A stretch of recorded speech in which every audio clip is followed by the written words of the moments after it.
Welcome to Siddhashri G K channel. ಈ ಒಂದು ದಿನ ನಾವು ಸೈನ್ಸ್ MCQ ಟಾಪ್ 10 ಕ್ವಶನ್ಗಳನ್ನು ಈ ಒಂದು ದಿನ ನಾವು ಡಿಸ್ಕಸ್ ಮಾಡೋಣ. ಸೊ ಯಾರೆಲ್ಲ ನಮ್ಮ ಚಾನಲನ್ನು ಸಬ್ಸ್ಕ್ರೈಬ್ ಮಾಡದೆ ನೋಡ್ತಾ ಇರೋರು ಪ್ಲೀಸ್ ಸಬ್ಸ್ಕ್ರೈಬ್ ಮಾಡಿ ಮತ್ತು ಸಪೋರ್ಟ್ ಮಾಡಿ. ಮೊದಲನೇ ಪ್ರಶ್ನೆ ಏನದಂದರೆ, ಈ ಕೆಳಗಿನವುಗಳಲ್ಲಿ ಯಾವುದನ್ನು ಅಗ್ನಿಶಾಮಕ ಸಾಧನಗಳಲ್ಲಿ ಬಳಕೆ ಮಾಡಲಾಗುತ್ತದೆ?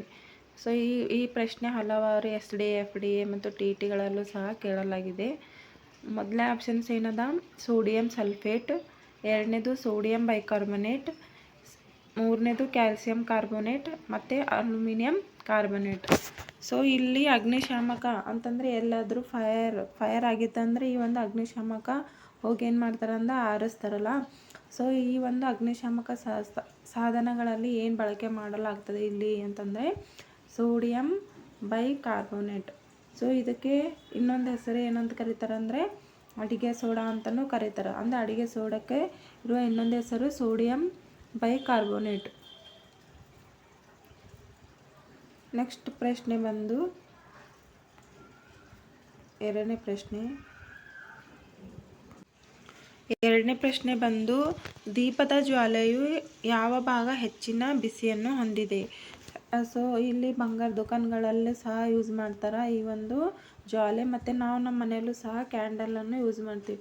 ಸೊ ಇದು ಒಂದು ಕ್ಯಾಂಡಲ್ ಅದಂತಂದರೆ ಇದರಲ್ಲಿ 3 ತರಹದ ಜ್ವಾಲೆಗಳಿರ್ತವೆ: ಹೊರಭಾಗ, ಮಧ್ಯಭಾಗ ಮತ್ತು ಅತ್ಯಂತ ಅಂದರೆ ಒಳಭಾಗ.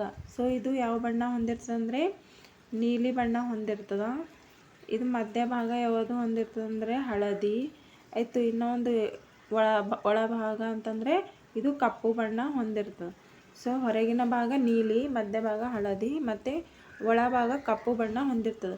ಸೊ ಇಲ್ಲಿ ಹೆಚ್ಚಿನ ಬಿಸಿ ಯಾವುದು ಹೊಂದಿರ್ತದೆ ಅಂತಂದರೆ ಅದುವೇ ಹೊರಭಾಗ ನೀಲಿ. ಅಂದರೆ ಇದು ಹೊರಗಿನ ಲೇಯರ್ ಏನಿರ್ತದಲ್ಲ ಅದು ಹೆಚ್ಚಿನ ಬಿಸಿಯನ್ನು ಹೊಂದಿರ್ತದೆ. ಸೊ ಅದು ಈ ಒಂದು ದೀಪದ ಜ್ವಾಲೆ ಹೆಚ್ಚಿನ ಬಿಸಿಯನ್ನು ಹೊಂದಿರುವ ಭಾಗವಾಗಿದೆ. ಮತ್ತು ಎರಡನೇ ಅತಿ ಹೆಚ್ಚು ಅಂತಂದರೆ ಇದು ಮಧ್ಯಭಾಗ, ಅಂದರೆ ಹಳದಿ ಬಣ್ಣ ಎರಡನೇ ಅತಿ ಹೆಚ್ಚು ಜ್ವಾಲೆಯನ್ನು ಹೊಂದಿದೆ. ಮತ್ತು ಅತಿ ಕಡಿಮೆ ಅಂತಂದರೆ ಒಳಭಾಗ ಅಂತ ಹೇಳ್ಬೋದು. ಮೂರನೇ ಬಂದು ಲೈಟರ್ಗಳಲ್ಲಿ ಬಳಕೆ ಮಾಡುವ ಇಂಧನ ಯಾವುದು? ಸೊ ನಾವು ದಿನನಿತ್ಯ ಗ್ಯಾಸ್ ಲೈಟರ್ ಯೂಸ್ ಮಾಡ್ತೀವಿ ಮತ್ತು ಬೇರೆ ಬೇರೆ ಲೈಟರ್ಗಳು ಸಹ ನಿಮಗೆ ಗೊತ್ತಿರ್ತವೆ. ಆ ಲೈಟರ್ಗಳಲ್ಲಿ ಬಳಕೆ ಮಾಡುವ ಇಂಧನ ಯಾವುದು ಅಂದರೆ propane, butane, methane, ethane. So ಇದರಲ್ಲಿ ಸರಿಯಾದ ಉತ್ತರ ಅಂತಂದರೆ ಯಾವುದಂತಂದರೆ ಬ್ಯೂಟೇನ್. ಸೊ ಈ ಬ್ಯೂಟೇನನ್ನು ನಾವು ಎಲ್ಲಿ ಯೂಸ್ ಮಾಡ್ತೀವಿ ಅಂತಂದರೆ ಲೈಟರ್ಗಳಲ್ಲಿ ಯೂಸ್ ಮಾಡ್ತೀವಿ. ನೆಕ್ಸ್ಟ್ ಪ್ರಶ್ನೆ ಬಂದು ಕೆಳಗಿನವುಗಳಲ್ಲಿ ಯಾವುದು ಭೌತ ಬದಲಾವಣೆಗೆ ಉದಾಹರಣೆಯಾಗಿದೆ? ಇಲ್ಲಿ ಭೌತ ಬದಲಾವಣೆ ಮತ್ತು ರಾಸಾಯನಿಕ ಬದಲಾವಣೆ ಬಗ್ಗೆ ನಮಗೆ ಗೊತ್ತಿರಬೇಕು. ಭೌತ ಬದಲಾವಣೆ ಅಂದರೆ ಯಾವುದೇ ಒಂದು ಬದಲಾವಣೆ ಆದ ನಂತರ ಪುನಃ ಅದು ನಾವು ಮತ್ತೆ ರಿವರ್ಸ್ ಮಾಡ್ಬೋದು. ಬಟ್ ರಾಸಾಯನಿಕ ಬದಲಾವಣೆದಾಗ ಅದು ರಿವರ್ಸ್ ಮಾಡ್ಲಿಕ್ಕೆ ಬರೋಂಗಿಲ್ಲ. ಬಟ್ ಅಲ್ಲಿ ಏನಾಯ್ತದ, ನೀವು ಕೆಮಿಕಲ್ ಫಾರ್ಮು ಉಳಿತದ. ಸೊ ಅದಕ್ಕೆ ರಾಸಾಯನಿಕ ಅಂತ ಕರಿತೀವಿ. ಸೊ ಇದರಲ್ಲಿ 4 ಆಪ್ಷನ್ಸ್ನಲ್ಲಿ ಒಂದೇ ಭೌತ ಅದ, ಉಳಿದಿವೆಲ್ಲ ರಾಸಾಯನಿಕ ಅದ. ಸೊ ಅದು ಯಾವುದು ಅಂತ ನಾವು ನೋಡಂಬರಿ. ಫಸ್ಟ್ ಆಪ್ಷನ್ಸ್ ಬಂದು ಕಬ್ಬಿಣ ತುಕ್ಕು ಹಿಡಿಯುವುದು, ಮರವನ್ನು ಸುಡುವುದು, ದ್ಯುತಿ ಸಂಶ್ಲೇಷಣಾ ಕ್ರಿಯೆ, ನೀರನ್ನು ಮಂಜುಗಡ್ಡೆ ಆಗಿಸುವುದು. ಸೊ ಮೊದಲನೇ ಆಪ್ಷನ್ಸ್ ಬಂದು ಕಬ್ಬಿಣ ತುಕ್ಕು ಹಿಡಿಯುವುದು. ಇಲ್ಲಿ ಏನಾಗ್ತದೆ, ಕಬ್ಬಿಣ ತುಕ್ಕು ಹಿಡಿದಾಗ ಅದು ಏನಾಗ್ತದೆ ಅಂತಂದರೆ ಐರನ್ ಏನಾಗ್ತದೆ ಹಸಿರು ಲೇಪನ ಅಥವಾ ಬ್ರೌನಿಷ್ ಕಲರ್ ಆಗಿ ಚೇಂಜ್ ಆಗ್ತದೆ.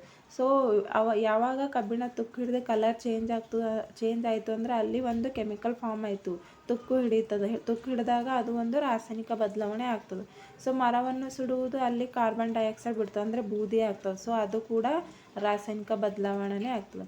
ಮೂರನೇ ಆಪ್ಷನ್ಸ್ ಬಂದು ದ್ಯುತಿ ಸಂಶ್ಲೇಷಣಾ ಕ್ರಿಯೆ, ಅಂದರೆ ಹಸಿರು ಸಸ್ಯಗಳು ತಮ್ಮ ಆಹಾರವನ್ನು ತಾವೇ ತಯಾರಿಸ್ಕೊಳ್ತವೆ ಈ ಒಂದು ಕ್ರಿಯೆ ಮೂಲಕ. ಅಲ್ಲಿ ಗ್ಲೂಕೋಸು ಪ್ರಾಡಕ್ಟು ಬಿಡುಗಡೆ ಆಗ್ತದೆ. ಸೊ ಅದು ಕೂಡ ಒಂದು ರಾಸಾಯನಿಕ ಬದಲಾವಣೆ.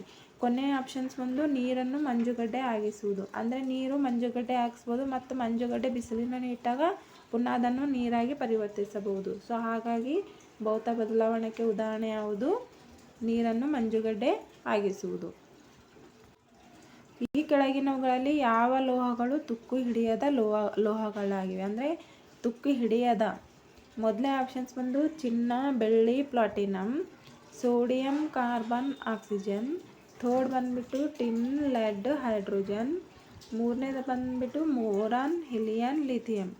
ಸೊ ಇಲ್ಲಿ ತುಕ್ಕು ಹಿಡಿಯೋದಂತಂದರೆ ನಾವು ದಿನನಿತ್ಯ ನಮ್ಮ ಮೈ ಮೇಲೆ ಯೂಸ್ ಮಾಡುವಂಥ ಬೆಳ್ಳಿ ಮತ್ತು ಚಿನ್ನ ಅವು ತುಕ್ಕು ಹಿಡಿಯೋಂಗಿಲ್ಲ. ಹಾಗಾಗಿ ಇಲ್ಲಿ ಸರಿಯಾದ ಉತ್ತರ ಬಂದು ಚಿನ್ನ, ಬೆಳ್ಳಿ ಮತ್ತು ಪ್ಲಾಟಿನಮ್ ಇವು ತುಕ್ಕು ಹಿಡಿಯದ ಲೋಹಗಳಾಗಿವೆ. ನೆಕ್ಸ್ಟು ಅಡಿಗೆ ಉಪ್ಪಿನ ರಾಸಾಯನಿಕ ಹೆಸರು. ಸೊ ಇಲ್ಲಿ ಅಡಿಗೆ ಉಪ್ಪಿನ ನಾವು ದಿನನಿತ್ಯ ಯೂಸ್ ಮಾಡುವ ಸಾಲ್ಟಿಂದು ರಾಸಾಯನಿಕ ಹೆಸರು ಏನಂತ ತಿಳ್ಕೊಂಬರ್ರಿ. ಮೊದಲನೇದು ಬಂದು ಸೋಡಿಯಂ ಕ್ಲೋರೈಡ್, ಎರಡನೇದು ಬಂದು ಕ್ಯಾಲ್ಸಿಯಂ ಕ್ಲೋರೈಡ್, ಮೂರನೇದು ಬಂದು ಸೋಡಿಯಂ ಸಲ್ಫೇಟ್, ನಾಲ್ಕನೇದಾಗಿ ಸೋಡಿಯಂ ಸಲ್ಫೇಟ್. ಸೊ ಇಲ್ಲಿ ಅಡಿಗೆ ಸೋಡಾದ ರಾಸಾಯನಿಕ ಫಾರ್ಮುಲಾ ಏನದ NaCl. ಅಂದರೆ Na means sodium, Cl means chlorine. So ಎರಡು ಕೂಡಿದಾಗ ಏನಾಗ್ತದೆ ಅಂದರೆ ಸೋಡಿಯಂ ಕ್ಲೋರೈಡ್. ಹಾಗಾದರೆ ಅಡಿಗೆ ಉಪ್ಪಿನ ರಾಸಾಯನಿಕ ಹೆಸರು ಬಂದುಬಿಟ್ಟು ಸೋಡಿಯಂ ಕ್ಲೋರೈಡ್. ಇದು ಒಂದು ರಾಸಾಯನಿಕ ಹೆಸರು. ನೆಕ್ಸ್ಟ್ ಅತಿ ಹೆಚ್ಚು ವಿದ್ಯುತ್ ವಾಹಕ ಹೊಂದಿರುವ ಲೋಹ. ಅಂದರೆ ಯಾವ ಲೋಹಗಳಲ್ಲಿ ಹೆಚ್ಚು ವಿದ್ಯುತ್ ವಾಹಕತೆಯನ್ನು ಹೊಂದಿರ್ತದೆ ಅಂದರೆ ತಾಮ್ರ, ಬೆಳ್ಳಿ, ಲೆಡ್, ಪಾದರಸ. ಸೊ ಇವುಗಳಲ್ಲಿ ಅತಿ ಹೆಚ್ಚು ವಾಹಕ ಅಂದರೆ ತನ್ನ ಮೂಲಕ ವಿದ್ಯುತ್ತನ್ನು ಹರಿಯಲು ಬಿಡುವ ಲೋಹ ಯಾವುದು ಅಂದರೆ ಮೊದಲನೇದಾಗಿ ಬೆಳ್ಳಿ, ಎರಡನೇದಾಗಿ ಅಲ್ಯೂಮಿನಿಯಂ.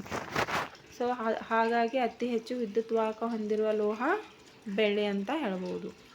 ನೆಕ್ಸ್ಟ್ 9th ಒನ್ನು, ಪಾದರಸದ ಮೂಲಕ ಈ ಕೆಳಗಿನವುಗಳಲ್ಲಿ ಯಾವ ರೋಗ ಬರುತ್ತದೆ. ಸೊ ಈ ಒಂದು ರೋಗಗಳ ಮೇಲೂ ಸಹ ಪ್ರಶ್ನೆಗಳು ಬರ್ತವೆ ಎಕ್ಸಾಮ್ಸ್ನಲ್ಲಿ.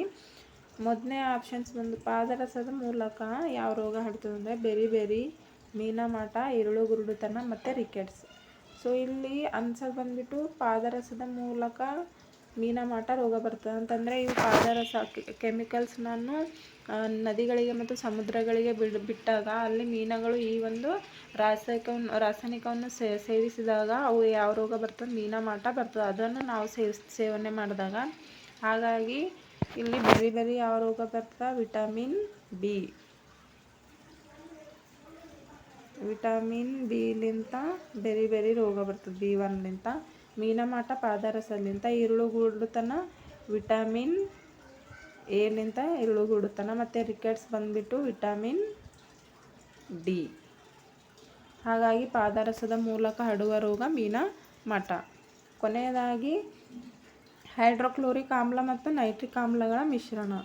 ಇಲ್ಲಿ ಹೈಡ್ರೋಕ್ಲೋರಿಕ್ ಅಂದರೆ HCl ಮತ್ತು ನೈಟ್ರಿಕ್ ಆಮ್ಲ ಅಂದರೆ HNO3. ಇವೆರಡುಗಳ ಮಿಶ್ರಣ ಎಷ್ಟಿರಬೇಕು. ಇವು ಹೆಚ್ಚಾಗಿ ಅಕ್ವೇರಿಯಂಗಳ ದ್ರವ ರೂಪಗಳಲ್ಲಿ ಯೂಸ್ ಮಾಡ್ತಾರೆ.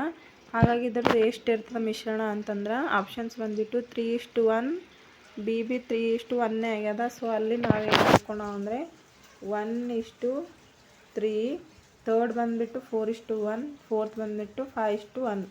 ಸೊ ಇವುಗಳಲ್ಲಿ ಸರಿಯಾದ ಉತ್ತರ ಹೈಡ್ರೋಕ್ಲೋರಿಕ್ ಆಮ್ಲ HCl 3 ಇದ್ದಾಗ HNO3 ಎಷ್ಟಿರಬೇಕು, 1 ಇರಬೇಕು. ಹಾಗಾಗಿ ಉತ್ತರ ಬಂದುಬಿಟ್ಟು 3:1. ಈ ಒಂದು ಕ್ಲಾಸ್ ನಿಮಗೆ ಇಷ್ಟವಾದಲ್ಲಿ ಪ್ಲೀಸ್ ಸಬ್ಸ್ಕ್ರೈಬ್ ಮಾಡಿ ಮತ್ತು ಸಪೋರ್ಟ್ ಮಾಡಿ. Thank you.